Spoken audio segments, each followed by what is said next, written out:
Good morning बच्चों अज का अपना टॉपिक है आमदन का चक्री प्रवाह।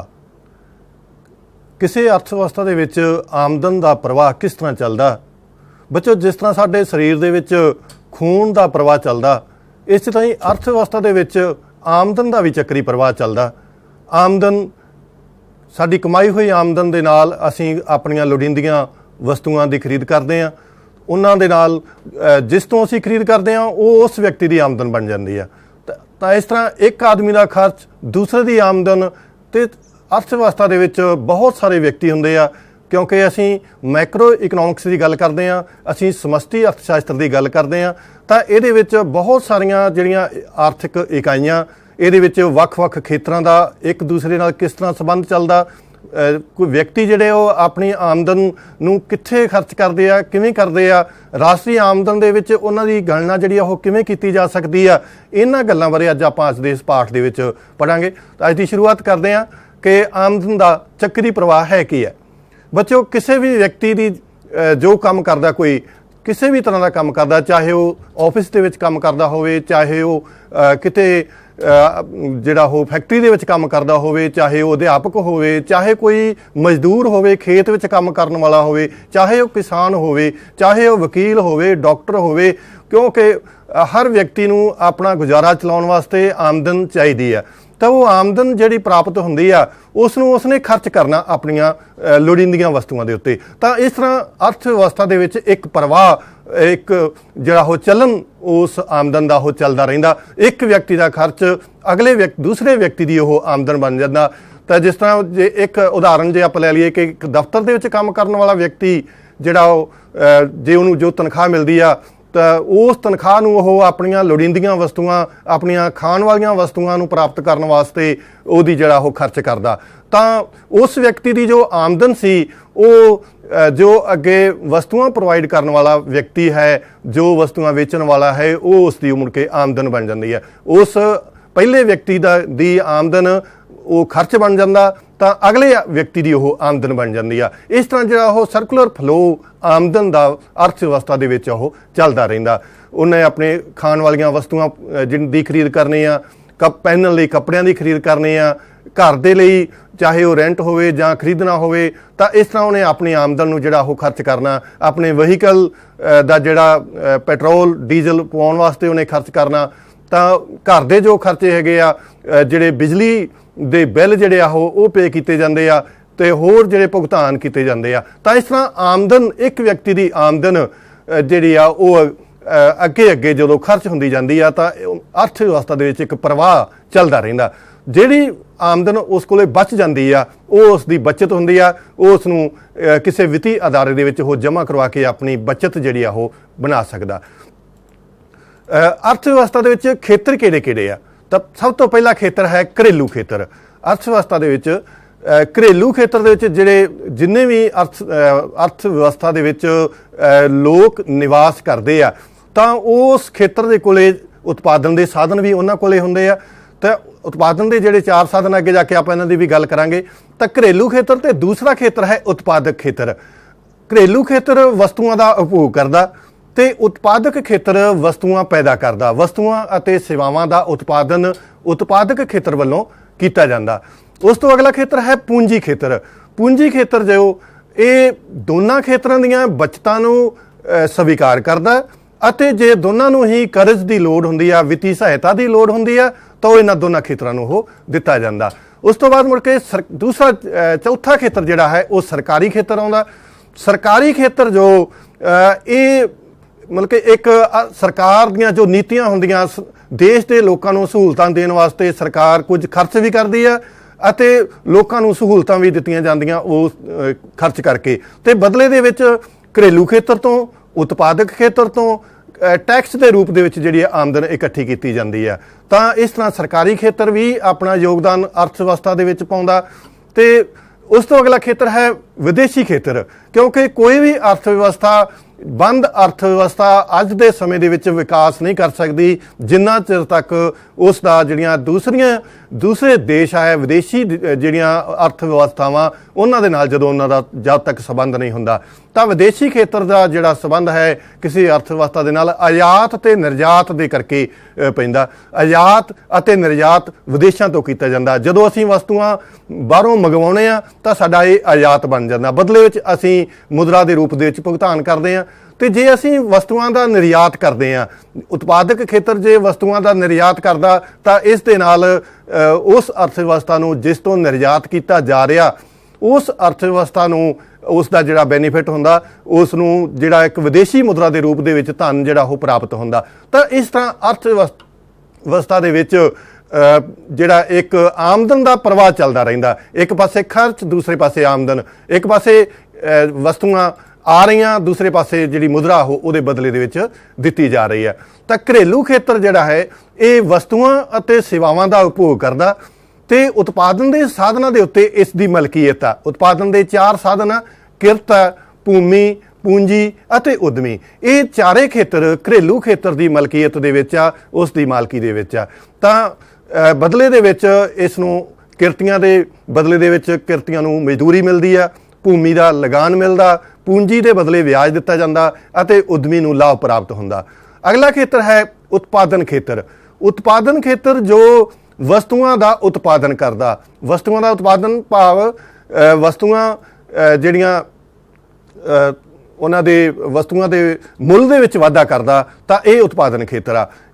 ਜਿਹੜੇ ਉਤਪਾਦਨ ਦੇ ਚਾਰੇ ਸਾਧਨ ਆ ਉਹਨਾਂ ਦੀ ਵਰਤੋਂ ਕਰਕੇ ਵਸਤੂਆਂ ਅਤੇ ਸੇਵਾਵਾਂ ਪੈਦਾ ਕੀਤੀਆਂ ਜਾਂਦੀਆਂ। ਤਾਂ ਇਸ ਖੇਤਰ ਨੂੰ ਅਸੀਂ ਉਤਪਾਦਨ ਖੇਤਰ ਕਹਿੰਦੇ ਆ। ਤਾਂ ਇਹਦੇ ਵਿੱਚ ਵੀ ਅੱਗੇ 3 ਖੇਤਰ ਆਉਂਦੇ ਆ, ਇੱਕ ਮੁੱਢਲਾ ਖੇਤਰ, ਗੌਣ ਖੇਤਰ ਅਤੇ ਟਰਸ਼ਰੀ ਖੇਤਰ। ਤਾਂ ਜਿਹੜਾ ਮੁੱਢਲਾ ਖੇਤਰ ਹੈ, ਮੁੱਢਲਾ ਖੇਤਰ ਜਿਹੜੇ ਕੁਦਰਤੀ ਸਾਧਨ ਆ ਉਹਨਾਂ ਦੀ ਵਰਤੋਂ ਕਰਕੇ ਉਤਪਾਦਨ ਕਰਦਾ ਹੈ। ਜਿਵੇਂ ਖੇਤੀ ਕੀਤੀ ਜਾਂਦੀ ਹੈ ਤਾਂ ਖੇਤੀ ਭੂਮੀ ਤੋਂ ਦੀ ਵਰਤੋਂ ਕਰਕੇ ਕੀਤੀ ਜਾਂਦੀ ਹੈ, ਤੇ ਭੂਮੀ ਇੱਕ ਕੁਦਰਤੀ ਸਾਧਨ ਆ। ਤਾਂ ਇਸ ਤਰ੍ਹਾਂ ਹੀ ਮੱਛੀ ਪਾਲਣ, ਫਿਰ ਪਸ਼ੂ ਪਾਲਣ, ਇਹ ਸਾਰੇ ਕੁਦਰਤੀ ਸਾਧਨਾਂ ਦੀ ਵਰਤੋਂ ਕਰਕੇ ਉਤਪਾਦਨ ਕੀਤਾ ਜਾਂਦਾ ਜਾਂ ਮੁੱਲ ਵਿੱਚ ਵਾਧਾ ਕੀਤਾ ਜਾਂਦਾ। ਤਾਂ ਦੂਸਰਾ ਖੇਤਰ ਜਿਹੜਾ ਹੈਗਾ ਉਤਪਾਦਨ ਖੇਤਰ ਦੇ ਵਿੱਚ ਉਹ ਹੈ ਗੌਣ ਖੇਤਰ। ਗੌਣ ਖੇਤਰ ਜਿਹੜੀਆਂ ਵਸਤੂਆਂ ਮੁੱਢਲੇ ਖੇਤਰ ਨੇ ਤਿਆਰ ਕੀਤੀਆਂ ਉਹਨਾਂ ਦੀ ਵਰਤੋਂ ਕਰਕੇ ਅੱਗੇ ਉਤਪਾਦਨ ਜਿਹੜਾ ਕੀਤਾ ਜਾਂਦਾ ਉਹ ਗੌਣ ਖੇਤਰ ਵੱਲੋਂ ਕੀਤਾ ਜਾਂਦਾ। ਉਹ ਵਸਤੂਆਂ ਦੇ ਮੁੱਲ ਦੇ ਵਿੱਚ ਵਾਧਾ ਕੀਤਾ ਜਾਂਦਾ। ਜਿਸ ਤਰ੍ਹਾਂ ਕਪਾਹ ਤੋਂ ਕੱਪੜਾ ਤਿਆਰ ਕੀਤਾ ਜਾਂਦਾ, ਗੰਨੇ ਤੋਂ ਖੰਡ ਤਿਆਰ ਕੀਤੀ ਜਾਂਦੀ ਆ। ਤਾਂ ਇਸ ਤਰ੍ਹਾਂ ਗੌਣ ਖੇਤਰ ਜਿਹੜਾ ਉਹ ਮੁੱਢਲੇ ਖੇਤਰ ਦੀਆਂ ਤਿਆਰ ਕੀਤੀਆਂ ਹੋਈਆਂ ਵਸਤੂਆਂ ਦੀ ਵਰਤੋਂ ਕਰਕੇ ਉਹਨਾਂ ਦੇ ਮੁੱਲ ਵਿੱਚ ਵਾਧਾ ਕਰਦਾ ਹੈ ਤੇ ਉਤਪਾਦਨ ਕਰਦਾ ਹੈ। ਤੇ ਤੀਸਰਾ ਖੇਤਰ ਹੈ, ਇਹ ਹੈ ਟਰਸ਼ਰੀ ਖੇਤਰ। ਇਹ ਹੈ ਸੇਵਾਵਾਂ ਦਾ ਖੇਤਰ। ਜਿਸ ਤਰ੍ਹਾਂ ਆਵਾਜਾਈ, ਟਰਾਂਸਪੋਰਟ ਦੀਆਂ ਜਿਹੜੀਆਂ ਸੇਵਾਵਾਂ, ਫਿਰ ਬੈਂਕਿੰਗ, ਬੀਮਾ ਸੇਵਾਵਾਂ, ਇਹ ਜਿਹੜੀਆਂ ਸੇਵਾਵਾਂ ਦਿੱਤੀਆਂ ਜਾਂਦੀਆਂ। ਬਦਲੇ ਦੇ ਵਿੱਚ ਸੇਵਾ ਦਿੱਤੀ ਜਾਂਦੀ ਆ, ਕੋਈ ਵਸਤੂ ਦੇ ਰੂਪ ਵਿੱਚ ਕੋਈ ਚੀਜ਼ ਨਹੀਂ ਦਿੱਤੀ ਜਾਂਦੀ। ਤਾਂ ਇਹ ਸੇਵਾਵਾਂ ਦਾ ਖੇਤਰ ਹੋ ਗਿਆ। ਇਹ ਵੀ ਅਜੋਕੇ ਸਮੇਂ ਦੇ ਵਿੱਚ ਬਹੁਤ ਹੀ ਮਹੱਤਵਪੂਰਨ ਇੱਕ ਸੈਕਟਰ ਹੈ ਕਿਸੇ ਵੀ ਅਰਥ ਵਿਵਸਥਾ ਦਾ। ਅਗਲਾ ਖੇਤਰ ਹੈ ਸਾਡਾ ਪੂੰਜੀ ਖੇਤਰ। ਤਾਂ ਕੋਈ ਵੀ ਅਰਥ ਵਿਵਸਥਾ ਪੂੰਜੀ ਖੇਤਰ ਤੋਂ ਬਿਨਾਂ ਵਿਕਾਸ ਨਹੀਂ ਕਰ ਸਕਦੀ। ਇਹਦੇ ਵਿੱਚ ਵਪਾਰਕ ਜਿਹੜੀਆਂ ਬੈਂਕਾਂ ਆਉਂਦੀਆਂ ਤੇ ਬੀਮਾ ਕੰਪਨੀਆਂ, ਹੋਰ ਵਿੱਤੀ ਸੰਸਥਾਵਾਂ ਇਹਦੇ ਵਿੱਚ ਇਸ ਖੇਤਰ ਦੇ ਵਿੱਚ ਆਉਂਦੀਆਂ, ਜਿਹੜੀ ਬਾਕੀ ਖੇਤਰਾਂ ਦੇ ਘਰੇਲੂ ਖੇਤਰ ਤੋਂ ਅਤੇ ਉਤਪਾਦਨ ਖੇਤਰ ਦੀ ਬਚਤ ਨੂੰ ਸਵੀਕਾਰ ਕਰਦੀਆਂ ਅਤੇ ਉਹਨਾਂ ਨੂੰ ਲੋੜ ਅਨੁਸਾਰ ਉਹਨਾਂ ਨੂੰ ਜਿਹੜੀ ਸਹਾਇਤਾ ਉਹ ਮੁਹੱਈਆ ਕਰਵਾਈ ਜਾਂਦੀ ਆ, ਕਰਜ਼ ਦਿੱਤੇ ਜਾਂਦੇ ਆ, ਜਿਸ ਦੇ ਨਾਲ ਨਿਵੇਸ਼ ਦੇ ਵਿੱਚ ਵਾਧਾ ਹੁੰਦਾ ਤੇ ਹੋਰ ਉਤਪਾਦਨ ਦੇ ਵਿੱਚ ਅੱਗੇ ਵਾਧਾ ਹੁੰਦਾ। ਤੇ ਚੌਥਾ ਖੇਤਰ ਹੈ ਸਰਕਾਰੀ ਖੇਤਰ। ਸਰਕਾਰੀ ਖੇਤਰ ਵਸਤੂਆਂ ਤੇ ਸੇਵਾਵਾਂ ਪੈਦਾ ਵੀ ਕਰਦਾ। ਜਿਸ ਤਰ੍ਹਾਂ ਬੱਚੋ, ਜਿਵੇਂ ਤੁਸੀਂ ਦੇਖਦੇ ਹੋ ਕਿ ਸਰਕਾਰ ਵੱਲੋਂ ਸਕੂਲ ਖੋਲ੍ਹੇ ਜਾਂਦੇ ਆ, ਹਸਪਤਾਲ ਖੋਲ੍ਹੇ ਜਾਂਦੇ ਆ, ਤਾਂ ਇਹ ਸਰਕਾਰ ਵੱਲੋਂ ਆਪਣੇ ਲੋਕਾਂ ਨੂੰ ਸਹੂਲਤਾਂ ਦੇਣ ਵਾਸਤੇ ਜਿਹੜਾ ਇਹ ਖਰਚ ਕੀਤਾ ਜਾਂਦਾ, ਸੇਵਾਵਾਂ ਜਿਹੜੀਆਂ ਉਹ ਦਿੱਤੀਆਂ ਜਾਂਦੀਆਂ। ਤੇ ਨਾਲ ਹੀ ਉਪਭੋਗ ਵੀ ਕੀਤਾ ਜਾਂਦਾ ਹੈ ਸਰਕਾਰੀ ਖੇਤਰ ਵੱਲੋਂ। ਉਪਭੋਗ ਦਾ ਭਾਵ ਕਿ ਜਿਹੜੀਆਂ ਉਤਪਾਦਕ ਖੇਤਰ ਨੇ ਵਸਤੂਆਂ ਤਿਆਰ ਕੀਤੀਆਂ ਉਹਨਾਂ ਦੀ ਵਰਤੋਂ ਕਰਕੇ ਵਰਤੋਂ ਕੀਤੀ ਜਾਂਦੀ ਆ ਅਰਥ ਵਿਵਸਥਾ ਦੇ ਵਿੱਚ। ਜਿਵੇਂ ਸੜਕਾਂ ਬਣਾਈਆਂ ਜਾਂਦੀਆਂ, ਪੁਲ ਬਣਾਏ ਜਾਂਦੇ ਆ, ਤਾਂ ਇਹਨਾਂ ਵਾਸਤੇ ਸੀਮੈਂਟ, ਬਜਰੀ, ਰੇਤਾ, ਇਹ ਸਾਰਾ ਕੁਝ ਜਿਹੜੀ ਆ ਉਹ ਖਰਚ ਕੀਤੇ ਜਾਂਦੇ ਆ। ਇਹ ਸਰਕਾਰੀ ਖੇਤਰ ਵੱਲੋਂ ਵੀ ਉਸੇ ਤਰ੍ਹਾਂ ਹੀ ਕੀਤੇ ਜਾਂਦੇ ਆ। ਅਗਲਾ ਖੇਤਰ ਹੈ ਵਿਦੇਸ਼ੀ ਖੇਤਰ। ਤਾਂ ਵਿਦੇਸ਼ੀ ਖੇਤਰ ਬਾਹਰਲੇ ਮੁਲਕਾਂ ਦੇ ਨਾਲ ਸੰਬੰਧਿਤ ਆ, ਜਿੱਥੇ ਅਸੀਂ ਆਪਣੀਆਂ ਤਿਆਰ ਕੀਤੀਆਂ ਹੋਈਆਂ ਵਸਤੂਆਂ ਦਾ ਨਿਰਯਾਤ ਕਰ ਸਕਦੇ ਹਾਂ ਅਤੇ ਜੇ ਸਾਨੂੰ ਲੋੜ ਹੋਵੇ ਨਵੀਂ ਤਕਨੀਕ ਦੀ, ਜਿਹੜੀ ਤਕਨੀਕ ਸਾਡੇ ਕੋਲ ਨਹੀਂ ਹੈ, ਤਾਂ ਅਸੀਂ ਉਹ ਵਿਦੇਸ਼ਾਂ ਤੋਂ ਵੀ ਅਸੀਂ ਮੰਗਵਾ ਸਕਦੇ ਹਾਂ। ਇਸ ਨੂੰ ਅਸੀਂ ਆਯਾਤ ਕਹਿੰਦੇ ਹਾਂ।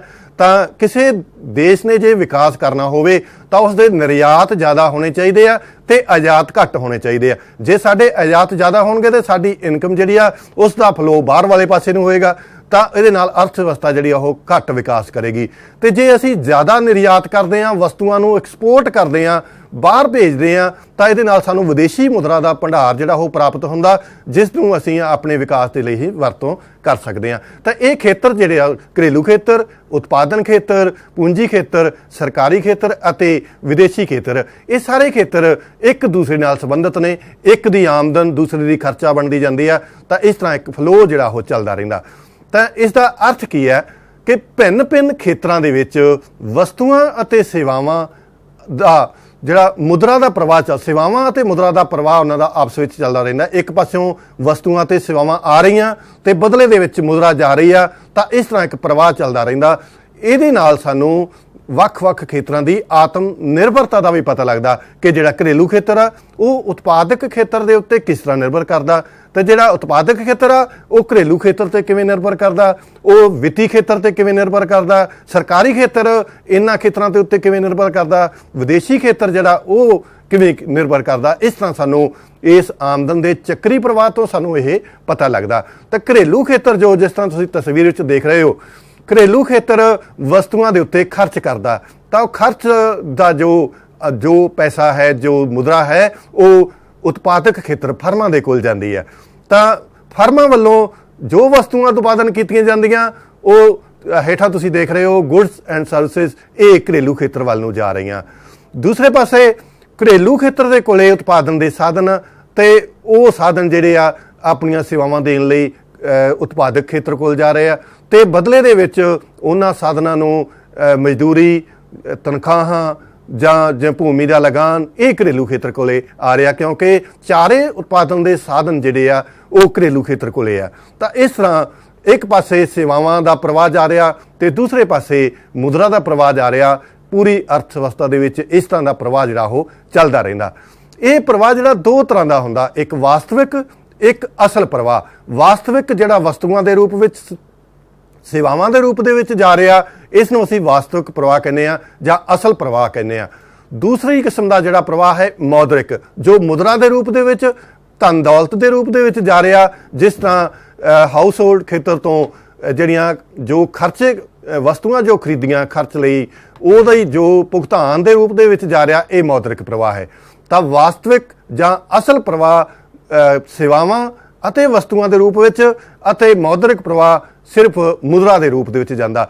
ਤਾਂ ਇਹ ਦੋਨੇ ਇੱਕ ਦੂਸਰੇ ਦੇ ਉਲਟ ਦਿਸ਼ਾ ਦੇ ਵਿੱਚ ਜਾ ਰਹੇ ਹੁੰਦੇ ਆ। ਜਿਸ ਪਾਸੇ ਨੂੰ ਮੁਦਰਾ ਦਾ ਪ੍ਰਵਾਹ ਜਾ ਰਿਹਾ, ਉਸ ਪਾਸੇ ਤੋਂ ਵਸਤੂਆਂ ਤੇ ਸੇਵਾਵਾਂ ਦਾ ਪ੍ਰਵਾਹ ਵੀ ਦੂਸਰੇ ਪਾਸੇ ਨੂੰ ਜਾ ਰਿਹਾ। ਮਤਲਬ ਦੋਨੇ ਉਲਟ ਡਾਇਰੈਕਸ਼ਨ ਦੇ ਵਿੱਚ ਦੋਨੇ ਜਾਂਦੇ ਆ। ਇੱਕ ਪਾਸੇ ਨੂੰ ਜੇ ਵਸਤੂਆਂ ਜਾ ਰਹੀਆਂ ਤਾਂ ਬਦਲੇ 'ਚ ਉਹਨਾਂ ਦੀ ਕੀਮਤ ਦੂਸਰੇ ਪਾਸੇ ਨੂੰ ਮੁਦਰਾ ਦੇ ਰੂਪ ਵਿੱਚ ਜਾ ਰਹੀ ਆ। ਜੇ ਸਾਧਨ ਜਿਹੜੇ ਆ ਉਹ ਸੇਵਾਵਾਂ ਦੇ ਲਈ ਜਾ ਰਹੇ ਆ, ਤਾਂ ਦੂਸਰੇ ਪਾਸੇ ਉਹਨਾਂ ਦੀ ਕੀਮਤ ਦੇ ਰੂਪ ਦੇ ਵਿੱਚ ਜਿਹੜੀ ਆ ਉਹ ਮੁਦਰਾ ਦੇ ਰੂਪ ਵਿੱਚ ਪ੍ਰਵਾਹ ਹੋ ਰਿਹਾ। ਤਾਂ ਇਹ ਦੋ ਕਿਸਮ ਦਾ ਪ੍ਰਵਾਹ ਜਿਹੜਾ ਮੁੱਖ ਰੂਪ ਦੇ ਵਿੱਚ ਬੱਚਿਓ ਸਮਝਣ ਵਾਲੀ ਗੱਲ ਆ। ਵਾਸਤਵਿਕ ਪ੍ਰਵਾਹ ਅਤੇ ਅਸਲ ਪ੍ਰਵਾਹ ਜਿਹੜਾ ਹੈਗਾ, ਇਹਦਾ ਅੰਤਰ ਵੀ ਤੁਹਾਨੂੰ ਐਗਜ਼ਾਮ ਦੇ ਵਿੱਚ ਪੁੱਛਿਆ ਜਾ ਸਕਦਾ। ਉਸ ਤੋਂ ਅੱਗੇ ਆਮਦਨ ਪ੍ਰਵਾਹ ਚੱਕਰੀ ਹੈ। ਮਤਲਬ ਕਿ ਇਸ ਨੂੰ ਚੱਕਰੀ ਕਿਉਂ ਕਿਹਾ ਗਿਆ, ਕਿਉਂ ਕਿਹਾ ਜਾਂਦਾ ਚੱਕਰੀ ਇਸ ਨੂੰ? ਕਿਉਂਕਿ ਜਿਹੜੀ ਇੱਕ ਪ੍ਰਵਾਹ, ਇੱਕ ਵਸਤੂਆਂ ਦਾ ਪ੍ਰਵਾਹ ਹੈ, ਬਦਲੇ ਦੇ ਵਿੱਚ ਉਹਦੀ ਮੁਦਰਕ ਪ੍ਰਵਾਹ ਨੇ ਜਾਣਾ ਹੀ ਜਾਣਾ ਹੈ। ਇਸ ਕਰਕੇ ਇੱਕ ਖੇਤਰ ਦੀਆਂ ਜੋ ਭੁਗਤਾਨ ਹੈ, ਦੂਸਰੇ ਦੀ ਉਹ ਆਮਦਨ ਬਣ ਜਾਂਦੀ ਆ। ਤਾਂ ਖੇਤਰਾਂ ਦੀਆਂ ਪ੍ਰਾਪਤੀਆਂ ਅਤੇ ਭੁਗਤਾਨ ਬਰਾਬਰ ਹੁੰਦੇ ਆ। ਇਸ ਕਰਕੇ ਇਹ ਚੱਕਰੀ ਆ ਕਿ ਜਿੰਨੀਆਂ ਵਸਤੂਆਂ ਤੇ ਸੇਵਾਵਾਂ ਇੱਕ ਖੇਤਰ ਨੂੰ ਜਾਣਗੀਆਂ, ਬਦਲੇ ਦੇ ਵਿੱਚ ਮੌਦਰਿਕ ਰੂਪ ਦੇ ਵਿੱਚ ਵੀ ਵਸਤੂਆਂ ਜਿਹੜੀ ਮੁਦਰਾ ਹੈ ਉਹ ਦੂਸਰੇ ਪਾਸੇ ਉਸ ਪ੍ਰੋਵਾਈਡ ਕਰਨ ਵਾਲੇ ਖੇਤਰ ਕੋਲੇ ਜਾਵੇਗੀ। ਅਗਲੀ ਜਿਹੜੀ ਪੁਆਇੰਟ ਹੈ ਉਹ ਹੈ ਕਿ ਵਾਸਤਵਿਕ ਪ੍ਰਵਾਹ ਦੇ ਉਲਟ ਮੌਦਰਿਕ ਪ੍ਰਵਾਹ ਚੱਲਦਾ। ਮਤਲਬ ਕਿ ਜਿਸ ਪਾਸੇ ਨੂੰ, ਜਿਸ ਦਿਸ਼ਾ ਦੇ ਵਿੱਚ ਜਿਹੜਾ ਵਾਸਤਵਿਕ ਪ੍ਰਵਾਹ ਜਾ ਰਿਹਾ, ਮੌਦਰਿਕ ਪ੍ਰਵਾਹ ਉਸ ਦੇ ਉਲਟ ਡਾਇਰੈਕਸ਼ਨ ਦੇ ਵਿੱਚ ਜਾਏਗਾ। ਉਤਪਾਦਨ ਦੇ ਚਾਰ ਸਾਧਨ, ਪਹਿਲਾਂ ਵੀ ਆਪਾਂ ਇਹਦੇ ਬਾਰੇ ਪੜ੍ਹ ਲਿਆ ਕਿ ਉਤਪਾਦਨ ਦੇ ਚਾਰ ਸਾਧਨ ਜਿਨ੍ਹਾਂ ਦੀ ਮਾਲਕੀਅਤ ਜਿਹੜੀ ਘਰੇਲੂ ਖੇਤਰ ਕੋਲੇ ਆ। ਪਹਿਲਾ ਜਿਹੜਾ ਸਾਧਨ ਹੈ ਉਹ ਹੈ ਕਿਰਤ, ਤੇ ਦੂਸਰਾ ਭੂਮੀ, ਤੀਸਰਾ ਹੈ ਪੂੰਜੀ। ਪੂੰਜੀ ਵਸਤੂਆਂ ਪੈਦਾ ਕਰਨ ਲਈ ਜੋ ਮਸ਼ੀਨਾਂ ਦੀ ਲੋੜ ਹੈ, ਜੋ ਜਿਹੜੇ ਉਦਯੋਗ ਸਥਾਪਿਤ ਕਰਨ ਦੀ ਜ਼ਰੂਰਤ ਹੈ, ਉਸ ਮਸ਼ੀਨਾਂ ਦੇ ਖਰਚ ਦੇ ਲਈ ਜੋ ਬੈਂਕਾਂ ਤੋਂ ਧਨ ਦੌਲਤ ਲੈਣੀ ਪੈਂਦੀ ਆ, ਤਾਂ ਉਹ ਜਿਹੜਾ ਧਨ ਦੌਲਤ ਮਸ਼ੀਨਾਂ ਉਹ ਪੂੰਜੀ ਦੇ ਰੂਪ ਦੇ ਵਿੱਚ ਜਿਹੜਾ ਉਹ ਹੁੰਦਾ। ਤੇ ਚੌਥਾ ਜਿਹੜਾ ਖੇਤਰ ਹੈ, ਚੌਥਾ ਜਿਹੜਾ ਸਾਧਨ ਹੈ ਉਤਪਾਦਨ ਦਾ, ਉਹ ਹੈ ਆਪਣਾ ਉਦਮੀ, ਕਿਉਂਕਿ ਉਦਮੀ ਇਹਨਾਂ ਬਾਕੀ ਦੇ ਤਿੰਨਾਂ ਸਾਧਨਾਂ ਨੂੰ ਇਕੱਠਾ ਕਰਦਾ ਤੇ ਉਤਪਾਦਨ ਇਹਦੇ ਵੱਲੋਂ ਕੀਤਾ ਜਾਂਦਾ। ਵਾਸਤਵਿਕ ਪ੍ਰਵਾਹ, ਰੀਅਲ ਫਲੋ ਕਿਸ ਨੂੰ ਕਿਹਾ ਜਾਂਦਾ? ਘਰੇਲੂ ਖੇਤਰ ਤੋਂ ਉਤਪਾਦਕ ਖੇਤਰ ਵੱਲ ਨੂੰ ਕੀ ਜਾ ਰਿਹਾ ਤੇ ਉਤਪਾਦਕ ਖੇਤਰ ਤੋਂ ਘਰੇਲੂ ਖੇਤਰ ਵੱਲ ਨੂੰ ਕੀ ਜਾ ਰਿਹਾ, ਇਹ ਅਸੀਂ ਇਹਦੇ ਵਿੱਚ ਦੇਖਾਂਗੇ। ਵਸਤੂਆਂ ਅਤੇ ਸੇਵਾਵਾਂ ਉਤਪਾਦਕ ਖੇਤਰ ਵੱਲੋਂ ਤਿਆਰ ਕੀਤੀਆਂ ਜਾ ਰਹੀਆਂ, ਤਾਂ ਇਹਨਾਂ ਦਾ ਜਿਹੜਾ ਫਲੋ ਹੈ, ਜੋ ਪ੍ਰਵਾਹ ਹੈ, ਉਹ ਘਰੇਲੂ ਖੇਤਰ ਨੂੰ ਜਾ ਰਿਹਾ। ਸਾਨੂੰ ਬਹੁਤ ਸਾਰੀਆਂ ਚੀਜ਼ਾਂ ਦੀ ਜ਼ਰੂਰਤ ਹੁੰਦੀ ਆ। ਸਾਨੂੰ ਜਿਹੜਾ ਭੋਜਨ ਦੇ ਲਈ ਵਸਤੂਆਂ ਚਾਹੀਦੀਆਂ, ਸਾਨੂੰ ਪਹਿਨਣ ਦੇ ਲਈ ਕੱਪੜੇ ਚਾਹੀਦੇ ਆ, ਤਾਂ ਇਹ ਸਾਰੀਆਂ ਵਸਤੂਆਂ ਜਿਹੜੀਆਂ ਉਤਪਾਦਕ ਖੇਤਰ ਵੱਲੋਂ ਤਿਆਰ ਕੀਤੀਆਂ ਜਾਂਦੀਆਂ। ਤਾਂ ਇਹ ਉਤਪਾਦਕ ਖੇਤਰ ਤੋਂ ਵਸਤੂਆਂ ਦਾ ਜੋ ਸੇਵਾਵਾਂ ਦਾ ਜੋ ਪ੍ਰਵਾਹ ਜਾ ਰਿਹਾ ਘਰੇਲੂ ਖੇਤਰ ਵੱਲ, ਇਸ ਨੂੰ ਅਸੀਂ ਵਾਸਤਵਿਕ ਪ੍ਰਵਾਹ ਕਹਿੰਦੇ ਆ। ਤੇ ਦੂਸਰੇ ਪਾਸੇ ਘਰੇਲੂ ਖੇਤਰ ਕੋਲੇ ਚਾਰੇ ਸਾਧਨ ਆ, ਤੇ ਉਹ ਸਾਧਨ ਜਿਹੜੇ ਆ ਉਤਪਾਦਕ ਖੇਤਰ ਵੱਲੋਂ ਵਰਤੇ ਜਾਂਦੇ ਆ। ਤਾਂ ਇਹ ਸਾਧਨਾਂ ਦੀਆਂ ਸੇਵਾਵਾਂ ਜਿਹੜੀਆਂ ਸਾਧਨ ਜੇ ਕਿਰਤੀ ਆ, ਉਹ ਫਿਜ਼ੀਕਲ ਰੂਪ ਦੇ ਵਿੱਚ ਉਤਪਾਦਕ ਕੋਲ ਜਿਹੜੀ ਮਜ਼ਦੂਰੀ ਕਰਨ ਵਾਸਤੇ ਜਾ ਰਿਹਾ। ਤਾਂ ਇਸ ਤਰ੍ਹਾਂ ਜਿਹੜਾ ਇਹ ਸਾਧਨਾਂ ਦੀਆਂ ਸੇਵਾਵਾਂ ਜਿਹੜੀਆਂ ਉਹ ਜਾ ਰਹੀਆਂ, ਇਹ ਸਾਨੂੰ ਵਾਸਤਵਿਕ ਪ੍ਰਵਾਹ ਦਰਸਾ ਰਹੀਆਂ, ਰੀਅਲ ਫਲੋ ਦਰਸਾ ਰਹੀਆਂ ਅਰਥ ਵਿਵਸਥਾ ਦੇ ਵਿੱਚ। ਦੂਸਰਾ ਪ੍ਰਵਾਹ ਜਿਹੜਾ ਹੈ ਮੌਦਰਿਕ ਪ੍ਰਵਾਹ। ਤੇ ਮੌਦਰਿਕ ਪ੍ਰਵਾਹ ਦੇ ਵਿੱਚ ਅਸੀਂ ਕੀ ਜਾਣਦੇ ਆ? ਇਹਦੇ ਵਿੱਚ ਘਰੇਲੂ ਖੇਤਰ ਤੋਂ ਉਤਪਾਦਕ ਖੇਤਰ ਵੱਲ ਨੂੰ ਕੀ ਜਾ ਰਿਹਾ ਅਤੇ ਉਤਪਾਦਕ ਖੇਤਰ ਤੋਂ ਘਰੇਲੂ ਖੇਤਰ ਨੂੰ ਕੀ ਜਾ ਰਿਹਾ। ਘਰੇਲੂ ਖੇਤਰ ਵੱਲੋਂ ਜੋ ਵਾਸਤਵਿਕ ਪ੍ਰਵਾਹ ਦੇ ਦੌਰਾਨ ਜਿਹੜੀਆਂ ਵਸਤੂਆਂ ਅਤੇ ਸੇਵਾਵਾਂ ਦੀ ਖਪਤ ਕੀਤੀ ਸੀ, ਉਪਭੋਗ ਕੀਤਾ ਸੀ, ਉਹਨਾਂ ਨੂੰ ਪ੍ਰਾਪਤ ਕੀਤਾ ਸੀ ਉਤਪਾਦਕ ਖੇਤਰ ਤੋਂ, ਉਹਦੇ ਬਦਲੇ ਦੇ ਵਿੱਚ ਉਸ ਨੂੰ ਭੁਗਤਾਨ ਕਰਨਾ ਪਏਗਾ। ਤਾਂ ਘਰੇਲੂ ਖੇਤਰ ਨੂੰ ਜੋ ਉਪਭੋਗ ਦਾ ਖਰਚ ਕਰਨਾ ਪਵੇਗਾ, ਉਹ ਮੁਦਰਾ ਦੇ ਰੂਪ ਦੇ ਵਿੱਚ ਉਤਪਾਦਕ ਖੇਤਰ ਦੇ ਕੋਲ ਜਾਵੇਗਾ। ਤਾਂ ਇਸ ਤਰ੍ਹਾਂ ਇਹ ਮੌਦਰਿਕ ਪ੍ਰਵਾਹ ਘਰੇਲੂ ਖੇਤਰ ਤੋਂ ਉਪਭੋਗ ਖੇਤਰ ਦੇ ਦੁਆਰਾ ਜਿਹੜਾ ਉਹ ਉਤਪਾਦਕ ਖੇਤਰ ਦੇ ਕੋਲ ਜਾ ਰਿਹਾ। ਤੇ ਦੂਸਰੇ ਪਾਸੇ ਉਤਪਾਦਕ ਖੇਤਰ ਤੋਂ ਨੇ ਜੋ ਘਰੇਲੂ ਖੇਤਰ ਦੇ ਚਾਰੇ ਸਾਧਨਾਂ ਨੂੰ ਵਰਤਿਆ ਉਤਪਾਦਨ ਦੇ ਵਾਸਤੇ, ਕਿਰਤ ਨੂੰ, ਭੂਮੀ ਨੂੰ, ਪੂੰਜੀ ਨੂੰ ਤੇ ਉਦਮੀ ਨੂੰ, ਤੇ ਬਦਲੇ ਦੇ ਵਿੱਚ ਉਹਨਾਂ ਦਾ ਭੁਗਤਾਨ ਜਿਹੜਾ ਕੀਤਾ ਜਾਣਾ ਉਹ ਮਨੀ ਦੇ ਤੌਰ ਤੇ ਕੀਤਾ ਜਾਣਾ, ਮਨੀ ਦੇ ਰੂਪ ਦੇ ਵਿੱਚ, ਰੁਪਈਆਂ ਦੇ ਰੂਪ ਦੇ ਵਿੱਚ ਉਹ ਕੀਤਾ ਜਾਵੇਗਾ। ਇਸ ਨੂੰ ਮੌਦਰਿਕ ਪ੍ਰਵਾਹ ਕਿਹਾ ਜਾਂਦਾ। ਤਾਂ ਘਰੇਲੂ ਖੇਤਰ ਤੋਂ ਉਪਭੋਗ ਖਰਚ ਜੋ ਮੁਦਰਾ ਦੇ ਰੂਪ ਵਿੱਚ ਆ ਰਿਹਾ ਉਤਪਾਦਕ ਖੇਤਰ ਕੋਲ, ਇਹ ਮੌਦਰਿਕ ਪ੍ਰਵਾਹ ਹੋ ਗਿਆ। ਤੇ ਦੂਸਰਾ ਜਿਹੜਾ ਸਾਧਨਾਂ ਦੀ ਜੋ ਆਮਦਨ ਹੈ ਉਹਦੇ ਭੁਗਤਾਨ ਦੇ ਰੂਪ ਦੇ ਵਿੱਚ ਘਰੇਲੂ ਖੇਤਰ ਕੋਲ ਜਾ ਰਿਹਾ, ਕਿਉਂਕਿ ਚਾਰੇ ਸਾਧਨ ਘਰੇਲੂ ਖੇਤਰ ਕੋਲੇ ਆ। ਉਤਪਾਦਕ ਖੇਤਰ ਇਹਨਾਂ ਸਾਧਨਾਂ ਦੀ ਵਰਤੋਂ ਕਰਦਾ ਤੇ ਉਤਪਾਦਨ ਕਰਦਾ। ਤਾਂ ਇਸ ਤਰ੍ਹਾਂ ਵਾਸਤਵਿਕ ਪ੍ਰਵਾਹ ਅਤੇ ਮੌਦਰਿਕ ਪ੍ਰਵਾਹ ਅਰਥ ਵਿਵਸਥਾ ਦੇ ਵਿੱਚ ਚੱਲਦਾ ਰਹਿੰਦਾ। ਇਸ ਤੋਂ ਅੱਗੇ ਵਿੱਚ ਇੱਕ ਬਹੁਤ ਹੀ ਜਿਹੜਾ ਇੱਕ ਜ਼ਰੂਰੀ ਪੁਆਇੰਟ ਹੈ ਸਾਡੇ ਸਮਝਣ ਵਾਸਤੇ ਕਿ ਉਹ ਹੈ ਸਟਾਕ ਅਤੇ ਫਲੋ ਦੇ ਵਿੱਚ ਅੰਤਰ ਕੀ ਹੈ। ਇਹ ਅੰਤਰ ਜਿਹੜਾ ਉਹ ਸਮਝਣਾ ਬਹੁਤ ਜ਼ਰੂਰੀ ਹੈ। ਸਟਾਕ ਅਤੇ ਪ੍ਰਵਾਹ ਦੇ ਵਿੱਚ ਸਟਾਕ ਕੀ ਹੈ ਕਿ ਕਿਸੇ ਇੱਕ ਖਾਸ ਸਮੇਂ ਬਿੰਦੂ ਤੇ ਮਾਪੀ ਜਾਣ ਵਾਲੀ ਆਰਥਿਕ ਚਰ ਦੀ ਮਾਤਰਾ ਨੂੰ ਸਟਾਕ ਕਿਹਾ ਜਾਂਦਾ। ਮਤਲਬ ਕਿ ਇੱਕ ਖਾਸ ਸਮੇਂ ਦੇ ਉੱਤੇ ਮੰਨ ਲਓ ਜਿਵੇਂ ਕਿਸੇ ਜੋ ਫੈਕਟਰੀ ਹੈ ਉਸ ਦਾ ਜਿਹੜਾ 31 ਮਾਰਚ ਨੂੰ ਸਟਾਕ ਜਿਹੜਾ ਉਹ ਦੇਖਿਆ ਜਾਂਦਾ ਕਿ ਉਸ ਫੈਕਟਰੀ ਕੋਲੇ ਉਸਨੇ ਕਿੰਨਾ ਉਤਪਾਦਨ ਕੀਤਾ ਸੀ ਅਤੇ ਕਿੰਨਾ ਉਤਪਾਦਨ ਵਿਕ ਗਿਆ ਅਤੇ 31 ਮਾਰਚ ਨੂੰ ਉਹਦੇ ਕੋਲੇ ਬਾਕੀ ਦਾ ਜਿਹੜਾ ਕਿੰਨਾ ਸਟਾਕ ਜਿਹੜਾ ਉਹਦੇ ਕੋਲੇ ਬਾਕੀ ਰਹਿ ਗਿਆ। ਤਾਂ ਇਸ ਤਰ੍ਹਾਂ ਇੱਕ ਖਾਸ ਸਮੇਂ ਤੇ ਮਾਪੀ ਜਾਣ ਵਾਲੇ ਆਰਥਿਕ ਚਰ ਦੀ ਮਾਤਰਾ ਨੂੰ ਅਸੀਂ ਸਟਾਕ ਕਹਿੰਦੇ ਆ। ਇਹਦਾ ਕੋਈ ਸਮਾਂ ਪਰਿਮਾਪ ਨਹੀਂ ਹੁੰਦਾ ਤੇ ਇਹ ਧਾਰਨਾ ਜਿਹੜੀ ਇੱਕ ਸਥਿਰ ਧਾਰਨਾ ਹੈਗੀ ਹੈ। ਜਿਵੇਂ 31 ਮਾਰਚ ਨੂੰ ਇੱਕ ਵਾਰ ਦੇਖਿਆ ਤਾਂ ਇਹ ਇੱਕ ਸਥਿਰ ਧਾਰਨਾ ਹੈ। ਤਾਂ ਸੰਪਤੀ, ਕਿਰਤ ਸ਼ਕਤੀ, ਪੂੰਜੀ, ਮੁਦਰਾ ਦੀ ਪੂਰਤੀ, ਬੈਂਕ ਜਮ੍ਹਾਂ, ਟੈਂਕੀ ਵਿੱਚ ਪਾਣੀ, ਇਹਦੀਆਂ ਕੁਝ ਉਦਾਹਰਨਾਂ ਸਟਾਕ ਦੀਆਂ। ਜੋ ਸੰਪਤੀ ਹੈ, ਪ੍ਰਾਪਰਟੀ ਹੈ ਕਿਸੇ ਕੋਲੇ, ਕਿਰਤ ਦੀ ਸ਼ਕਤੀ ਦੇਸ਼ ਦੇ ਵਿੱਚ ਕਿੰਨੀ ਆ, ਇਹ ਉਸ ਦੇਸ਼ ਦਾ ਜਿਹੜਾ ਸਟਾਕ ਹੋ ਗਿਆ। ਪੂੰਜੀ ਕਿੰਨੀ ਆ ਕਿਸੇ ਦੇਸ਼ ਕੋਲੇ, ਫਿਰ ਮੁਦਰਾ ਦੀ ਪੂਰਤੀ ਕਿੰਨੀ ਆ, ਬੈਂਕਾਂ ਦੇ ਵਿੱਚ ਜਮ੍ਹਾਂ ਰਾਸ਼ੀ ਕਿੰਨੀ ਆ, ਜਾਂ ਇੱਕ ਘਰ ਦੇ ਵਿੱਚ ਆਪਣੇ ਟੈਂਕੀ ਹੁੰਦੀ ਆ ਪਾਣੀ ਦੀ, ਤਾਂ ਟੈਂਕੀ ਦੇ ਵਿੱਚ ਕਿੰਨਾ ਪਾਣੀ ਆ, ਇੱਕ ਖਾਸ ਸਮੇਂ ਤੇ ਅਸੀਂ ਦੇਖ ਲੈਂਦੇ ਆ ਕਿ ਕਿੰਨੇ ਕੀ ਉਹ ਟੈਂਕੀ ਖਾਲੀ ਆ, ਅੱਧੀ ਆ ਜਾਂ ਭਰੀ ਆ। ਤਾਂ ਇਹ ਇੱਕ ਉਹ ਪਾਣੀ ਦਾ ਸਟਾਕ ਆ ਸਾਡੇ ਕੋਲੇ।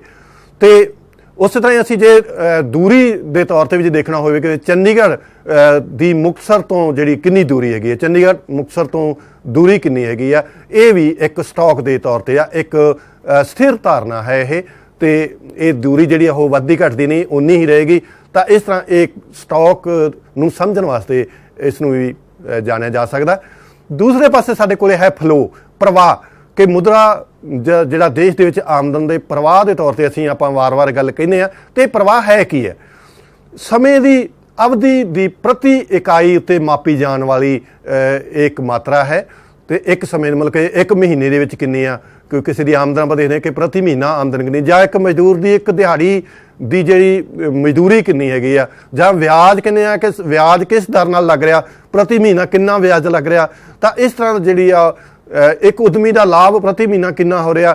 ਤਾਂ ਇਹ ਇੱਕ ਸਮੇਂ ਦੀ ਅਵਧੀ ਦੇ ਦੌਰਾਨ ਜਿਹੜੀ ਮਾਪੀ ਜਾਣ ਵਾਲੀ ਇੱਕ ਆਰਥਿਕ ਚਰ ਦੀ ਜਿਹੜੀ ਉਹ ਮਾਤਰਾ ਹੈ। ਇਹ 'ਚ ਸਮਾਂ ਪਰਿਮਾਪ ਹੁੰਦਾ ਹੈ, ਜਿਵੇਂ ਪ੍ਰਤੀ ਘੰਟਾ, ਪ੍ਰਤੀ ਦਿਨ, ਪ੍ਰਤੀ ਮਹੀਨਾ। ਇਹ ਸਟਾਕ ਦੇ ਵਿੱਚ ਇਹ ਗੱਲਾਂ ਨਹੀਂ ਹੁੰਦੀਆਂ। ਇਹ ਪ੍ਰਵਾਹ ਦੇ ਵਿੱਚ ਇਹ ਗੱਲ ਜਿਹੜੀ ਆ ਉਹ ਸਮੇਂ ਦੇ ਅਨੁਸਾਰ ਜਿਹੜੀ ਉਹ ਸਮੇਂ ਪਰਿਮਾਪ ਦੇ ਨਾਲ ਇਸ ਨੂੰ ਮਾਪਿਆ ਜਾਂਦਾ।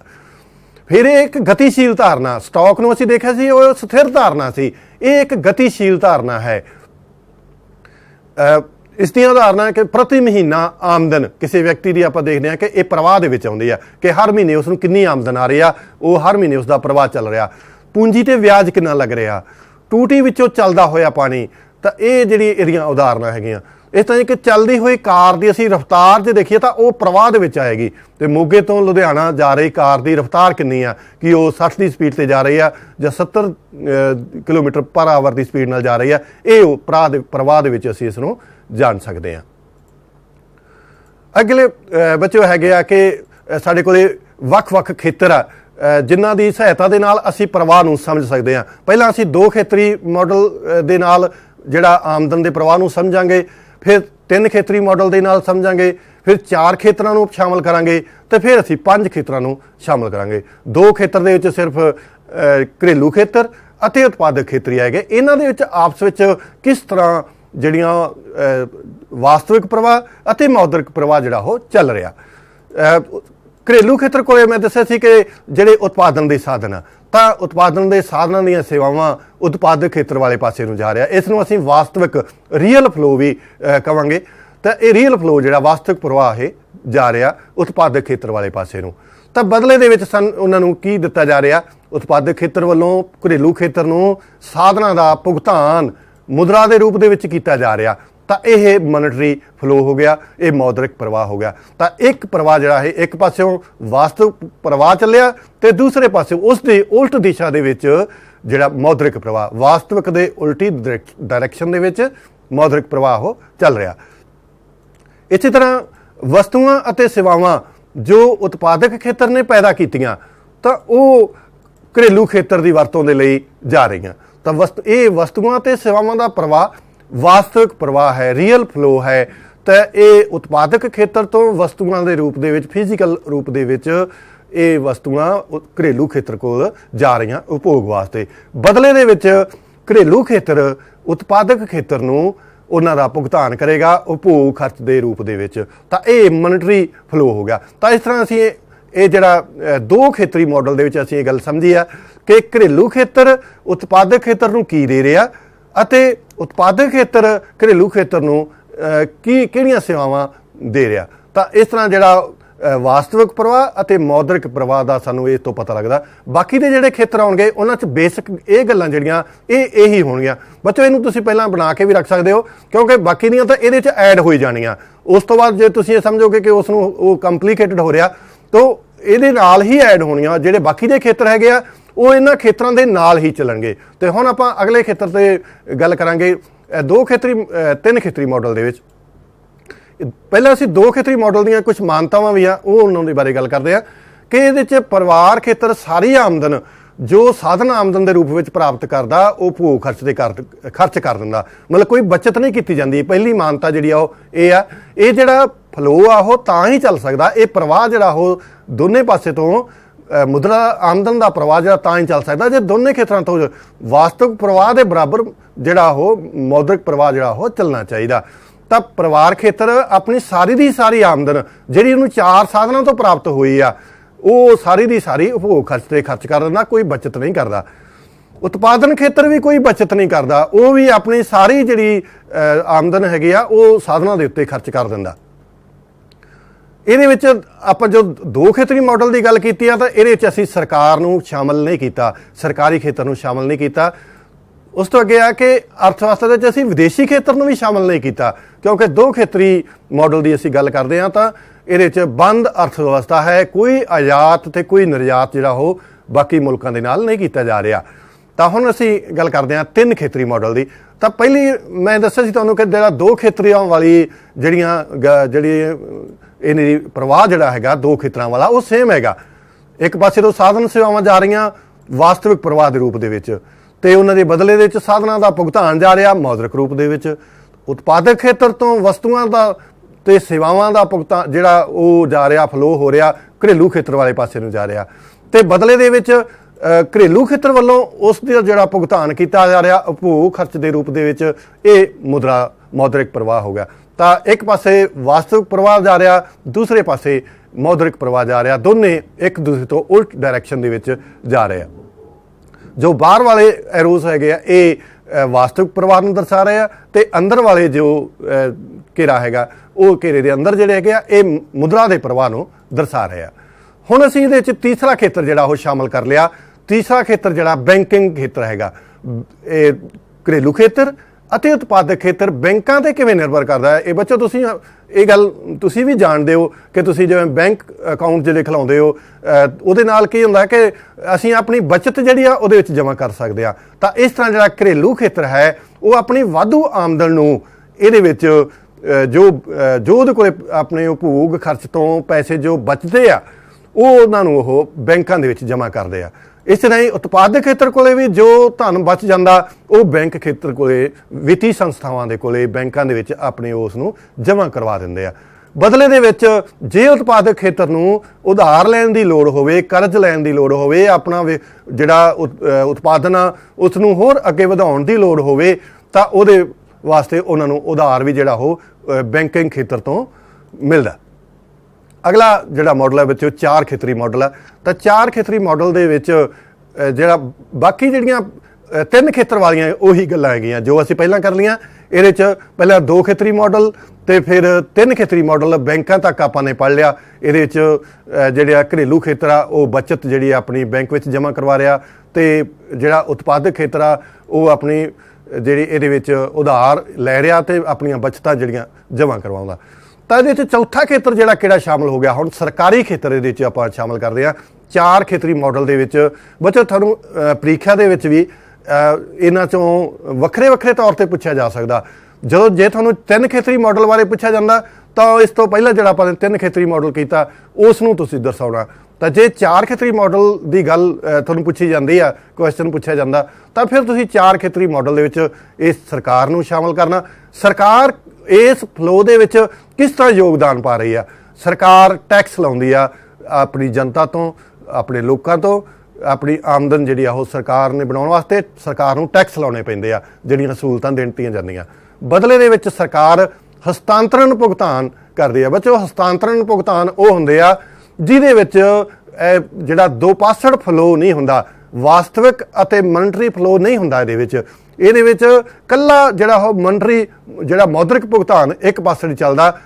ਜਿਵੇਂ ਬੱਚੋ ਤੁਹਾਨੂੰ ਵਜ਼ੀਫਾ ਮਿਲਦਾ ਜਿਹੜੇ ਬੱਚਿਆਂ ਨੂੰ, ਤਾਂ ਸਰਕਾਰ ਵਜ਼ੀਫੇ ਦੇ ਬਦਲੇ ਤੋਂ ਤੁਹਾਡੇ ਤੋਂ ਕੋਈ ਸੇਵਾਵਾਂ ਨਹੀਂ ਲੈਂਦੀ।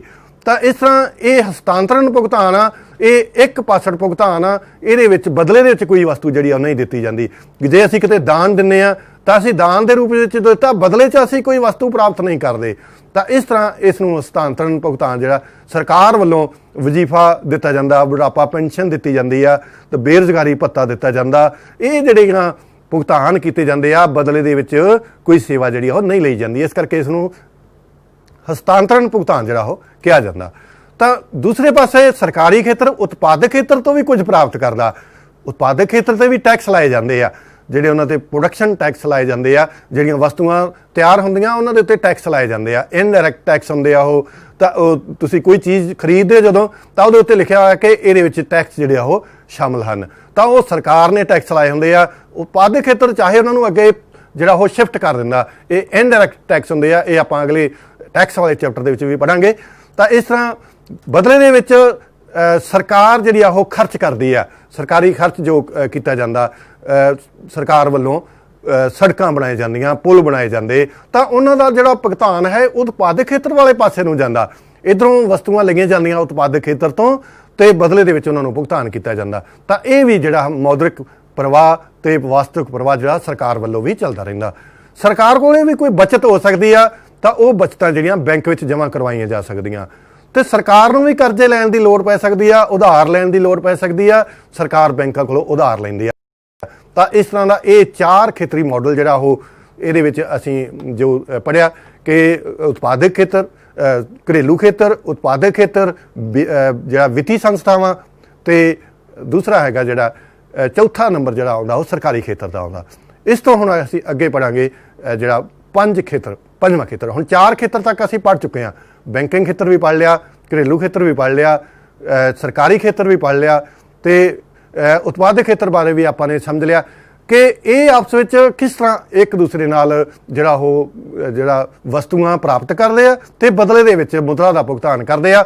ਵਾਸਤਵਿਕ ਅਤੇ ਮੌਦਰਿਕ ਪ੍ਰਵਾਹ ਜਿਹੜਾ ਉਹ ਚੱਲਦਾ ਰਹਿੰਦਾ। ਤਾਂ ਇਹ ਜਿਹੜਾ ਬਾਕੀ ਵਿਸ਼ਵ ਦੇ ਨਾਲ ਇਸ 5 ਖੇਤਰੀ ਮਾਡਲ ਦੇ ਵਿੱਚ ਅਸੀਂ ਬਾਕੀ ਵਿਸ਼ਵ ਨੂੰ ਸ਼ਾਮਲ ਕਰਨਾ। ਇਹ ਬਾਕੀ ਦੇ 4 ਖੇਤਰ ਇਸ ਦੇ ਨਾਲ ਇੰਟਰੈਕਟ ਕਰਦੇ ਆ। ਜਿਸ ਤਰ੍ਹਾਂ ਅਸੀਂ ਐਕਸਪੋਰਟ ਕਰਦੇ ਆ, ਜਿਹੜੀਆਂ ਚੀਜ਼ਾਂ ਨਿਰਯਾਤ ਕੀਤਾ ਜਾਂਦਾ, ਤਾਂ ਉਤਪਾਦਕ ਖੇਤਰ ਨੂੰ ਉਹ ਪ੍ਰਾਪਤੀਆਂ ਹੁੰਦੀਆਂ, ਐਕਸਪੋਰਟ ਰਿਸੀਵਿੰਗ ਹੁੰਦੀਆਂ। ਨਿਰਯਾਤ ਦੇ ਬਦਲੇ 'ਚ ਵਿਦੇਸ਼ਾਂ ਤੋਂ ਜੋ ਧਨ ਆ ਉਹ ਪ੍ਰਾਪਤ ਹੁੰਦਾ ਉਤਪਾਦਕ ਖੇਤਰ ਨੂੰ। ਤੇ ਉਤਪਾਦਕ ਖੇਤਰ ਵੱਲੋਂ ਕੁਝ ਮਸ਼ੀਨਾਂ ਜਿਹੜੀਆਂ ਉਹ ਇੰਪੋਰਟ ਕੀਤੀਆਂ ਜਾਂਦੀਆਂ, ਕਈ ਵਾਰ ਕੱਚਾ ਮਾਲ ਵੀ ਇੰਪੋਰਟ ਕਰਨਾ ਪੈਂਦਾ, ਤਾਂ ਬਦਲੇ ਦੇ ਵਿੱਚ ਜੋ ਭੁਗਤਾਨ ਕੀਤਾ ਜਾਂਦਾ ਉਹ ਬਾਕੀ ਵਿਸ਼ਵ ਕੋਲੇ ਚਲੇ ਜਾਂਦਾ। ਤਾਂ ਇਸ ਤਰ੍ਹਾਂ ਜਿਹੜਾ ਉਹ ਇੰਪੋਰਟ ਦੀ ਰਿਸੀਵਿੰਗ ਜਿਹੜੀ ਆ ਉਹ ਬਾਕੀ ਵਿਸ਼ਵ ਨੂੰ ਹੁੰਦੀਆਂ। ਤੇ ਘਰੇਲੂ ਖੇਤਰ ਵੀ ਜਿਹੜਾ ਕੁਝ ਵਸਤੂਆਂ ਤੇ ਸੇਵਾਵਾਂ ਉਹ ਇੰਪੋਰਟ ਕਰਦਾ ਬਾਕੀ ਵਿਸ਼ਵ ਤੋਂ, ਤਾਂ ਉਹ ਬਦਲੇ ਦੇ ਵਿੱਚ ਜੋ ਧਨ ਹੈਗਾ ਸਾਡੇ ਦੇਸ਼ ਦਾ ਉਹ ਬਾਕੀ ਵਿਸ਼ਵ ਕੋਲ ਚਲ ਜਾਂਦਾ। ਤੇ ਜੇਕਰ ਘਰੇਲੂ ਖੇਤਰ ਕੁਝ ਵਸਤੂਆਂ ਐਕਸਪੋਰਟ ਕਰਦਾ, ਕੋਈ ਜਿਵੇਂ ਸਾਧਨਾਂ ਦੀਆਂ ਸੇਵਾਵਾਂ ਐਕਸਪੋਰਟ ਕੀਤੀਆਂ ਜਾਂਦੀਆਂ, ਤਾਂ ਬਦਲੇ ਦੇ ਵਿੱਚ ਉਹਨਾਂ ਨੂੰ ਜਿਹੜੀ ਆਮਦਨ ਉਹ ਪ੍ਰਾਪਤ ਹੁੰਦੀ ਆ। ਤਾਂ ਇਸ ਤਰ੍ਹਾਂ ਸਰਕਾਰੀ ਖੇਤਰ ਨੂੰ ਵੀ ਜਿਹੜੀਆਂ ਉਹ ਇੰਪੋਰਟ ਅਤੇ ਜਿਹੜੀਆਂ ਐਕਸਪੋਰਟ ਦੀਆਂ ਦੇ ਰਾਹੀਂ ਜਿਹੜੇ ਇਹ ਭੁਗਤਾਨ ਜਿਹੜੇ ਇਸ ਪ੍ਰਵਾਹ ਦੇ ਵਿੱਚ ਸ਼ਾਮਲ ਹੁੰਦਾ ਇਹ ਖੇਤਰ। ਇਹਦਾ ਮਹੱਤਵ ਕੀ ਹੈ? ਆਮਦਨ ਦੇ ਚੱਕਰੀ ਪ੍ਰਵਾਹ ਨੂੰ ਸਮਝਣ ਦਾ ਕੀ ਮਹੱਤਵ ਹੈ ਕਿ ਇਹਦੇ ਨਾਲ ਸਾਨੂੰ ਆਮਦਨ ਦੀ ਸਿਰਜਣ ਪ੍ਰਕਿਰਿਆ ਦੀ ਜਿਹੜੀ ਉਹ ਸਮਝਣ ਵਿੱਚ ਮਦਦ ਮਿਲਦੀ ਆ ਕਿ ਕਿਹੜੇ ਖੇਤਰ ਦੇ ਵਿੱਚ ਆਮਦਨ ਜਿਹੜੀ ਆ ਉਹ ਕਿਸ ਤਰ੍ਹਾਂ ਜਿਹੜੀ ਉਹਦੀ ਸਿਰਜਣਾ ਕੀਤੀ ਜਾਂਦੀ ਆ। ਫਿਰ ਅਰਥ ਵਿਵਸਥਾ ਕਿਵੇਂ ਕੰਮ ਕਰਦੀ ਆ। ਰਾਸ਼ਟਰੀ ਆਮਦਨ ਲੇਖਾ ਤਿਆਰ ਕਰਨ ਦੇ ਵਿੱਚ ਵੀ ਸਾਨੂੰ ਜਿਹੜੀ ਆ ਉਹ ਸਹਾਇਤਾ ਮਿਲਦੀ ਆ। ਬੱਚੋ ਅੱਗੇ ਬਹੁਤ ਇੱਕ ਅਹਿਮ ਇੱਕ ਟਰਮ ਹੈ ਇੰਜੈਕਸ਼ਨ, ਭਰਨ। ਇਹ ਕੀ ਚੀਜ਼ ਹੈਗੀ ਆ? ਇੱਕ ਇੰਜੈਕਸ਼ਨ ਆ, ਇੱਕ ਜਿਹੜੀ ਆ ਉਹ ਬੱਚਤ ਨੂੰ ਜਿਹੜੀ ਆ ਬਾਹਰ ਚਲ ਜਾਂਦੀ ਆ, ਅਸੀਂ ਉਸ ਨੂੰ ਲੀਕੇਜ ਕਹਿੰਦੇ ਆ, ਖੁਰਨ ਕਹਿੰਦੇ ਆ। ਤਾਂ ਇਹਨਾਂ ਟਰਮਾਂ ਨੂੰ ਵੀ ਸਮਝਣਾ ਜਿਹੜਾ ਉਹ ਜ਼ਰੂਰੀ ਆ। ਸਮਾਵੇਸ਼ ਕੀ ਆ? ਜੇ ਉਪਭੋਗ ਕੀਤੇ ਖਰਚ ਕੀਤਾ ਜਾਂਦਾ, ਨਿਵੇਸ਼ ਕੀਤਾ ਜਾਂਦਾ, ਨਿਰਯਾਤ ਕੀਤਾ ਜਾਂਦਾ, ਤਾਂ ਇਹਦੇ ਵਿੱਚ ਅਰਥ ਵਿਵਸਥਾ ਜਿਹੜਾ ਸੰਤੁਲਨ ਆਮਦਨ ਜਿਹੜੀ ਅਰਥ ਵਿਵਸਥਾ ਦੀ ਉਹ ਵੱਧਦੀ ਆ। ਇਹ 'ਚ ਸਰਕਾਰੀ ਖਰਚ ਵੀ ਹੋ ਸਕਦਾ ਜਾਂ ਨਿਵੇਸ਼ ਦਾ ਖਰਚ ਹੋ ਸਕਦਾ। ਇਸ ਦੇ ਨਾਲ ਜਿਹੜੀ ਆਮਦਨ ਦੇ ਵਿੱਚ ਵਾਧਾ ਹੁੰਦਾ। ਅਰਥ ਵਿਵਸਥਾ ਇਸ ਕਿਰਿਆ ਦੇ ਨਾਲ ਅਰਥ ਵਿਵਸਥਾ ਦਾ ਜਿਹੜਾ ਪੱਧਰ ਆ ਉਹਦੇ ਵਿੱਚ ਵਾਧਾ ਹੁੰਦਾ। ਤੇ ਦੂਸਰੀ ਜਿਹੜੀ ਹੈਗੀ ਆ ਉਹ ਹੈ ਲੀਕੇਜਸ। ਜਿਸ ਤਰ੍ਹਾਂ ਸਰਕਾਰ ਵੱਲੋਂ ਜੋ ਖਰਚ ਕੀਤੇ ਗਏ ਜਾਂ ਨਿਵੇਸ਼ ਕੀਤਾ ਗਿਆ ਤਾਂ ਉਹਦੇ ਨਾਲ ਆਮਦਨ ਦੇ ਵਿੱਚ ਵਾਧਾ ਹੋਇਆ। ਪਰ ਜੇ ਟੈਕਸ ਲਾਏ ਜਾਂਦੇ ਆ, ਸੇਵਿੰਗ ਬਚਤ ਕੀਤੀ ਜਾਂਦੀ ਆ, ਤਾਂ ਉਹਦੇ ਨਾਲ ਕੀ ਹੁੰਦਾ ਕਿ ਲੋਕਾਂ ਦੀ ਜਿਹੜੀ ਪਰਚੇਜ਼ਿੰਗ ਪਾਵਰ ਆ ਉਹ ਘਟਦੀ ਆ। ਉਹ ਉਤਪਾਦਕ ਖੇਤਰ ਤੋਂ ਉਨੀਆਂ ਵਸਤੂਆਂ ਨਹੀਂ ਲੈਣਗੇ, ਤਾਂ ਉਹਦੇ ਨਾਲ ਵੀ ਜਿਹੜੀ ਆ ਉਹ ਜਿਹੜੀ ਬਚਤ, ਟੈਕਸ, ਆਯਾਤ, ਇਹ ਚੱਕਰੀ ਪ੍ਰਵਾਹ ਦੇ ਵਿੱਚ ਛੇਦਰ ਆ। ਇਹ ਜਿਹੜਾ ਸੰਤੁਲਨ ਆਮਦਨ ਹੈ ਉਸ ਨੂੰ ਨੀਵਾਂ ਕਰਦੇ ਆ। ਤਾਂ ਅਰਥ ਵਿਵਸਥਾ ਦਾ ਜਿਹੜਾ ਉਹ ਪੱਧਰ ਆ ਉਹ ਇਹਦੇ ਨਾਲ ਨੀਵਾਂ ਹੁੰਦਾ। ਬਚਤ ਦੇ ਨਾਲ, ਟੈਕਸ ਲੱਗਣ ਨਾਲ, ਆਯਾਤ ਕਰਨ ਦੇ ਨਾਲ, ਬਾਹਰੋਂ ਚੀਜ਼ਾਂ ਅਸੀਂ ਮੰਗਵਾਉਂਦੇ ਆ, ਇਹਦੇ ਨਾਲ ਸਾਡਾ ਜਿਹੜਾ ਅਰਥ ਵਿਵਸਥਾ ਦਾ ਪੱਧਰ ਆ ਜਿਹੜਾ ਉਹ ਨੀਵਾਂ ਹੁੰਦਾ। ਤਾਂ ਇਸੇ ਨੂੰ ਇਹ ਸਮਝਾਇਆ ਗਿਆ ਕਿ ਅਰਥ ਜਿਹੜਾ ਹਾਊਸ ਹੋਲਡ ਘਰੇਲੂ ਖੇਤਰ ਆ ਉਹ ਉਤਪਾਦਕ ਖੇਤਰ ਤੇ ਕਿਵੇਂ ਨਿਰਭਰ ਕਰਦਾ। ਵਿਦਡਰਾਲ ਜਿਹੜੇ ਹੈਗੇ ਆ, ਜਿਸ ਤਰ੍ਹਾਂ ਜਿਹੜੀਆਂ ਬਚਤ ਹੈਗੀ ਆ ਬੈਂਕਾਂ ਕੋਲ ਚਲ ਜਾਂਦੀ ਆ, ਟੈਕਸ ਸਰਕਾਰ ਕੋਲ ਚਲ ਜਾਂਦੇ ਆ, ਜਿਹੜੇ ਆਯਾਤ ਕਰਨ ਦੀ ਜਿਹੜੀ ਆਮਦਨ ਉਹ ਬਾਹਰ ਚਲ ਜਾਂਦੀ ਆ ਵਿਦੇਸ਼ਾਂ ਨੂੰ, ਇਹ ਸਾਰੇ ਵਿਦਡਰਾਲ ਹੈ, ਇਹ ਸਾਰੇ ਜਿਹੜੇ ਆ ਉਹ ਖੁਰਨ ਹੈ, ਇਹ ਅਰਥ ਵਿਵਸਥਾ ਨੂੰ ਨੀਵਾਂ ਲੈ ਕੇ ਜਾਂਦੇ ਆ। ਦੂਸਰੇ ਪਾਸੇ ਜਿਹੜੇ ਇੰਜੈਕਸ਼ਨ ਭਰਨ ਦਾ ਕੰਮ ਕਰਦੇ ਆ, ਇਹ ਸਰਕਾਰ ਵੱਲੋਂ ਜੇ ਬੈਂਕਾਂ ਵੱਲੋਂ ਨਿਵੇਸ਼ ਕੀਤਾ ਜਾਂਦਾ, ਜੇ ਸਰਕਾਰ ਵੱਲੋਂ ਕੋਈ ਖਰਚ ਕੀਤੇ ਜਾਂਦੇ ਆ ਜਾਂ ਨਿਰਯਾਤ ਕੀਤੇ ਜਾਂਦੇ ਆ, ਇਹਦੇ ਨਾਲ ਅਰਥ ਵਿਵਸਥਾ ਦਾ ਪੱਧਰ, ਆਮਦਨ ਪੱਧਰ ਉੱਚਾ ਹੁੰਦਾ, ਜਿਹੜਾ ਉਤਪਾਦਕ ਖੇਤਰ ਆ ਉਸ ਨੂੰ ਜ਼ਿਆਦਾ ਪ੍ਰਾਪਤੀ ਹੁੰਦੀ ਆ, ਤਾਂ ਇਸ ਫਲੋ ਦੇ ਨਾਲ ਅਰਥ ਵਿਵਸਥਾ ਜ਼ਿਆਦਾ ਵਿਕਾਸ ਕਰਦੀ ਆ। ਬੱਚੋ ਅੰਤ ਦੇ ਵਿੱਚ ਆਪਾਂ ਕੁਝ ਦੁਹਰਾਈ ਵਾਲੇ ਜਿਹੜੇ ਕੁਐਸਚਨ ਇਹ 'ਚ ਕਰਦੇ ਆ। ਪਹਿਲਾ ਹੈਗਾ ਕਿ ਆਮਦਨ ਦਾ ਚੱਕਰੀ ਪ੍ਰਵਾਹ ਉਹ ਕਿੰਨੀ ਤਰ੍ਹਾਂ ਦਾ ਹੁੰਦਾ, 2, 4 ਜਾਂ 6। ਤਾਂ ਜਿਹੜਾ ਚੱਕਰੀ ਪ੍ਰਵਾਹ 2 ਤਰ੍ਹਾਂ ਦਾ ਹੁੰਦਾ, ਵਾਸਤਵਿਕ ਅਤੇ ਮੌਦਰਿਕ। ਤਾਂ ਉਤਪਾਦਨ ਦੇ ਸਾਧਨਾਂ ਦਾ ਫਰਮਾਂ ਵੱਲ ਪ੍ਰਵਾਹ ਕਰਨ ਨੂੰ ਅਸੀਂ ਕੀ ਕਹਿੰਦੇ ਆ, ਮੌਦਰਿਕ ਪ੍ਰਵਾਹ ਕਹਿੰਦੇ ਆ ਜਾਂ ਵਾਸਤਵਿਕ ਪ੍ਰਵਾਹ ਕਹਿੰਦੇ ਆ। ਤਾਂ ਇਸ ਨੂੰ ਅਸੀਂ ਵਾਸਤਵਿਕ ਪ੍ਰਵਾਹ ਕਹਿੰਦੇ ਆ। ਤਾਂ ਇਹ ਆਮਦਨ ਦੇ ਚੱਕਰੀ ਪ੍ਰਵਾਹ ਦੇ ਖੇਤਰ ਕਿੰਨੇ ਆ, 5 ਜਾਂ 6 ਆ। ਆਪਾਂ ਹੁਣੇ ਹੀ 5 ਖੇਤਰ ਜਿਹੜੇ ਆ ਉਹ ਇਹਦੇ ਕੀਤੇ ਆ ਅਸੀਂ ਆਮਦਨ ਦੇ ਚੱਕਰੀ ਪ੍ਰਵਾਹ ਦੇ। ਅਗਲਾ ਕੁਐਸਚਨ ਹੈ ਕਿ ਆਮਦਨ ਦੇ ਚੱਕਰੀ ਪ੍ਰਵਾਹ 'ਚ ਜੋ ਹਿੱਸਾ ਬਾਹਰ ਨਿਕਲ ਜਾਂਦਾ ਉਸ ਨੂੰ ਕੀ ਕਿਹਾ ਜਾਂਦਾ, ਸਮਾਵੇਸ਼ ਕਿਹਾ ਜਾਂਦਾ ਜਾਂ ਖੁਰਨ ਕਿਹਾ ਜਾਂਦਾ। ਤਾਂ ਬੱਚੋ ਇਹਨੂੰ ਖੁਰਨ ਕਿਹਾ ਜਾਂਦਾ। ਉਹ ਸਾਰੀਆਂ ਰਕਮਾਂ ਜਿਹੜੀਆਂ ਆਮਦਨ ਦੇ ਚੱਕਰੀ ਪ੍ਰਵਾਹ ਵਿੱਚ ਦਾਖਲ ਹੋ ਜਾਂਦੀਆਂ, ਸ਼ਾਮਲ ਹੋ ਜਾਂਦੀਆਂ, ਉਹਨਾਂ ਨੂੰ ਕੀ ਕਹਿੰਦੇ ਆ? ਉਹਨਾਂ ਨੂੰ ਅਸੀਂ ਸਮਾਵੇਸ਼ ਕਹਿੰਦੇ ਆ, ਭਰਨ ਕਹਿੰਦੇ ਆ ਜਾਂ ਖੁਰਨ ਕਹਿੰਦੇ ਆ। ਤਾਂ ਉਹਨਾਂ ਨੂੰ ਅਸੀਂ ਸਮਾਵੇਸ਼ ਕਹਿੰਦੇ ਆ। ਇਹਦੇ ਨਾਲ ਅਰਥ ਵਿਵਸਥਾ ਦਾ ਪੱਧਰ ਜਿਹੜਾ ਉਹ ਉੱਚਾ ਹੁੰਦਾ। ਬਚਤ ਕੀ ਹੈ, ਸਮਾਵੇਸ਼ ਹੈ ਜਾਂ ਖੁਰਨ ਹੈ? ਤਾਂ ਬਚਤ ਖੁਰਨ ਹੈ। ਤਾਂ ਇਸ ਤਰ੍ਹਾਂ ਬੱਚੋ ਜਿਹੜੇ ਤੁਸੀਂ ਇਹਨਾਂ ਦੀ ਦੁਹਰਾਈ ਜਿਹੜੀ ਉਹ ਕਰ ਸਕਦੇ ਹੋ। ਕਿ ਬੱਚੋ ਉਮੀਦ ਹੈ ਕਿ ਤੁਹਾਨੂੰ ਇਹਦੀ ਸਾਰਾ ਜਿਹੜਾ ਉਹ ਅੱਜ ਦਾ ਜੋ ਟੌਪਿਕ ਸੀ, ਜੋ ਵਿਸ਼ਾ ਸੀ ਸਾਡਾ ਮੁਦਰਾ ਆਮਦਨ ਦੇ ਜਿਹੜਾ ਉਹ ਪ੍ਰਵਾਹ ਦਾ, ਉਹ ਤੁਹਾਨੂੰ ਬਹੁਤ ਚੰਗੀ ਤਰ੍ਹਾਂ ਜਿਹੜਾ ਉਹ ਸਮਝ ਲੱਗ ਗਈ ਹੋਣੀ ਆ। ਤਾਂ ਇਸ ਦੀ ਤੁਸੀਂ ਦੁਹਰਾਈ ਵੀ ਜਿਹੜੀ ਉਹ ਕਰ ਸਕਦੇ ਹੋ। ਤੋ ਇਸ ਦੇ ਨਾਲ ਹੀ ਅੱਜ ਦਾ ਜਿਹੜਾ ਟੌਪਿਕ ਆ ਉਹ ਖਤਮ ਹੁੰਦਾ। ਬਹੁਤ ਬਹੁਤ ਧੰਨਵਾਦ।